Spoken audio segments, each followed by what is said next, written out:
Hello and a warm welcome to Middle East Matters. I'm SANAM SHANTYAEI. This week, we're devoting the entire show to one of the fiercest hostilities in the region in years. As the fighting between Israel and Hamas enters its second week, at least 10 have been killed on the Israeli side and over 200 on the Palestinian front, among them women and children. Needless to say, that's a disproportionate number of deaths. Now, a series of intricate events led to the latest flare-up. At the beginning of the holy month of Ramadan, Israeli police forces blocked off the Damascus Gate where Muslim worshippers gather.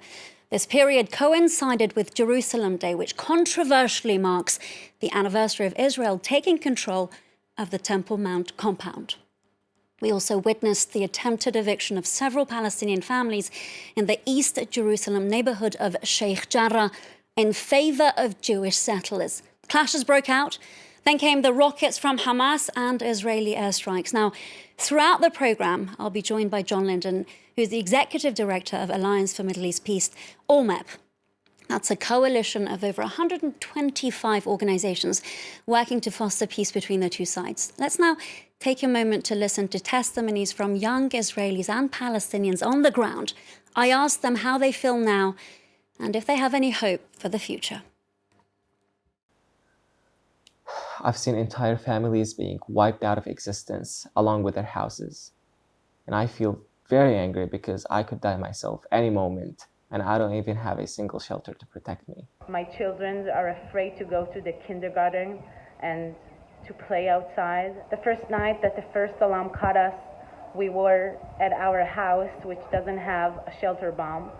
And we found ourselves lying on top of my kids in the hallway, just lying on top of them for an hour and a half with all their alarms and bombs, and they were crying, didn't understand what's going on. So right now I have a mixed feelings between fear and guilt.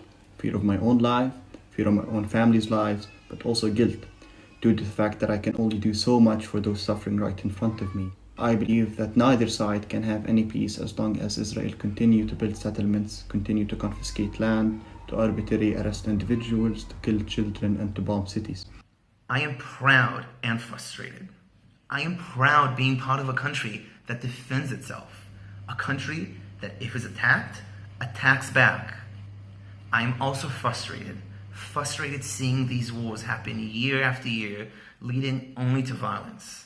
I want to see another solution, a solution that doesn't lead to violence, but leads to coexistence. Unless Gaza is free, unless the people all over this land are equal as human beings, this is the only way that we'll be safe and we'll have a peaceful future. I see that we can live together. I mean, coexistence between Israelis and Arab Israelis is something that happened and has been going for so many years. But I do feel that if we could do this there, or even with our Egyptian and Jordanian neighbors and our new Emirati and Bahraini friends, there's no reason why we shouldn't be able to do that with our Palestinian neighbors as well. Now, a side note that these two sides don't often have an equal voice or representation. John, it's great to have you with us. Good to be with you.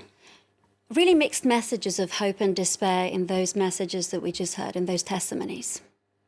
Yeah, I mean, I think that accurately reflects how complicated this is for many Israelis and Palestinians who are each suffering, but not all equally, as you said in your introduction. And I think for many people, some of the people who spoke, they have a background in working for peace, working for equality. This is a very disappointing moment. It's a tragic moment to see so much work, particularly over the last 20 years, coming apart. But we need to remember that this is a very young region. These are very young societies. These young people have grown up in a period completely devoid of hope, of functioning diplomacy, no memory of what now in retrospect was the quote-unquote good old days of the Oslo period. They've known only war, continued settlement, expansion and embedded injustice. And we internationally have a responsibility in trying to manage this conflict rather than resolve it. And we're seeing the outcomes of that right now. Talking of responsibility, would it be irresponsible to boil this down, as it's been done by a lot of media outlets, to the conflict between Israel and Hamas? No, that'd be a huge error. This is a symptom rather than the cause. The cause of the conflict, to be very, very clear, is a 54-year-old occupation that we have not ended. And I mean that we, very broadly, internationally. Now, there's other elements spewing from that. There are a denial of the legitimacy that both societies have about the other to live on the land in one state, two state, a confederation, you name it. But those things metastasize with the ongoing conflict, occupation that we've allowed to continue. And now we need to work hard, I think, to tackle those underlying causes. I think it'd be a tragedy if we brokered a ceasefire and then tried to go back to normal, because the next round will be worse. And the biggest question here is that this is, of course, having a very big impact, and it's the latest flare-up on Jewish-Arab relations, both in and out of the region. We've seen mobs attacking each other. Briefly, if you can. Yeah, I mean, this for me is actually the most worrying aspect. We've seen rounds of rocket fire and airstrikes before, but the inter-communal violence in mixed cities in Israel has been shocking. It's by both Arab and Jewish citizens, and it's linked to the intense conflict between Hamas and Israel. So every time things escalate in the skies, they suddenly escalate in the streets as well. And we've seen so many great movements on the ground, many of them all MEP members working to bring together Arab and Jewish citizens. There is resilience there, but it's very difficult with this kind of kinetic energy of conflict going on. Let's now together zoom out and take a look at what's happening, as you just mentioned, not just between Israelis and Palestinians, but also between certain Israeli citizens too, particularly Israeli Arabs and Jewish groups. Here's a report by France 24's Luke Schrago. As the conflict escalates between Israeli forces and Palestinian militants, protests have erupted within Israel's Arab community on a scale not seen for 2 decades. But who is this minority group? According to a 2019 census, Arabs make up around 20% of Israel's population. Many are the descendants of Palestinians who remained inside Israel's borders following the 1948 Arab-Israeli War. Their dialect is sometimes called Israeli Arabic, as it shares elements with Hebrew. Many are bilingual, with Hebrew as their second language. Arab Israelis are citizens of Israel and, as such, have the right to vote and stand for office. The joint list of Arab-majority parties currently has 6 seats in the Knesset and is a growing political force. However, everyday life can prove a struggle, with claims of unfair access to housing, healthcare, and education. There has been institutionalized discriminations, basic things like such as the knowledge of or lack of knowledge of Hebrew for a certain number of them has appeared as, in fact, real barriers for them to fully integrate into the workforce and to participate as fully as they should in Israel's society. More than half the poor families in Israel are Arab, and Arab municipalities are the poorest in the country. In 2018, Israel passed a law dubbed the Nation State Bill, which critics said cemented an apartheid state. It declares Israel the historic homeland of the Jewish people, downgrading Arabic to a language with special status, and pledges to assert Jewish settlement efforts.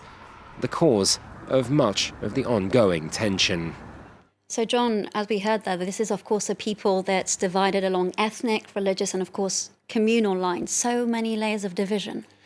Yes, it's true. And in a live conflict, you'll always have those sort of sectarian divisions. It's particularly complicated in Israel-Palestine because you have citizens of the state that share a national identity and very often religious faith with people, again, under military occupation in the West Bank and Gaza.